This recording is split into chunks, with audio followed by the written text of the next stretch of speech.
And here's another impressive building from a very much earlier lakeside community, the tomb at Kilrooskagh, which means Church in the Marsh. Here we have the remnants of what we think might have been a portal tomb for people in the Stone Age, the New Stone Age. Sadly, we don't have their houses in many cases, so we know that they must have farmed the surrounding land here, and their relationship with the water and the lake was obviously very important. They were able to water their cattle down there, and they were able to draw water from it if they needed it.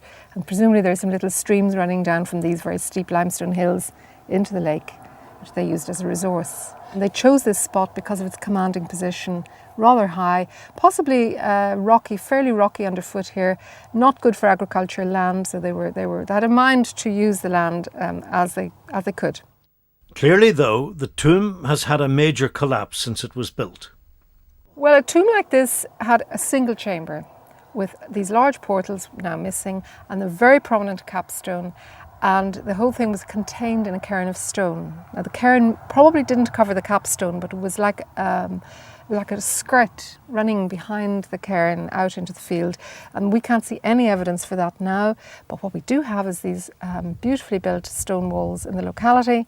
So in the last few hundred years, I would suggest the cairn has been robbed to build the stone walls. And the thing I like about this tomb is that even though we can't see how the people lived, we can see the work of their hands. The capstone will have been taken from the parent bedrock up the hill behind us here, sheared off in a slab like this, and at times they've had to hack at it, leaving these raw edges and ledges, and then they'll have brought it downhill on rollers. And the side slabs similarly, all robbed. You can see there's some uneven surfaces in here that are sheltered, that are quite raw still, and even for thousands of years, if they haven't been rained on, they'll have stayed raw.